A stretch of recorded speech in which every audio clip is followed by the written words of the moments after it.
இலங்கையில் சிறைகளிலிருந்து விடுதலை செய்யப்பட்ட இந்திய மீனவர்கள் 34 பேர் இன்று இந்திய கரையோர பாதுகாப்பு பிரிவினரிடம் ஒப்படைக்கப்பட உள்ளனர்.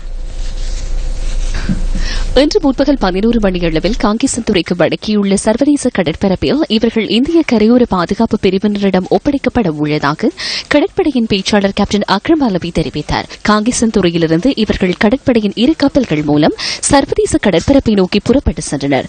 குறித்த 34 இந்திய மீனவர்களும் இலங்கை கடற்பரப்பில் அத்துமீறி நுழைந்த குற்றச்சாட்டில் ஏப்ரல் 4ஆம் திகதி மற்றும் 27ஆம் திகதிகளில் கடற்படையினரால் கைது செய்யப்பட்டனர். இவர்கள் தமிழகத்தின் ராமேஸ்வரம், நாகப்பட்டினம் ஆகிய பகுதிகளைச் சேர்ந்தவர்கள் என கடற்படையின் பேச்சாளர் கேப்டன் அக்ரம் அலவி கூறினார். ஜனாதிபதியின் இந்திய விஜயத்தை அடுத்து மீனவர்களை விடுவிக்குமாறு சட்டமா அதிபர் திணைக்களத்தினால் பணிப்புரை விடுக்கப்பட்டிருந்தது. இதனையடுத்து கடந்த 16 மற்றும் 17ஆம் திகதிகளில் இந்திய மீனவர்கள் மன்னார் மற்றும் ஊர்காவற்றுறை நீதிமன்றங்களினால் விடுவிக்கப்பட்டனர். இருப்பினும் இந்திய மீனவர்களின் படகுகள் மற்றும் மீன்பிடி உபகரணங்கள் தொடர்ந்து இலங்கையில் தடுத்து வைக்கப்பட்டுள்ளமை குறிப்பிடத்தக்கது.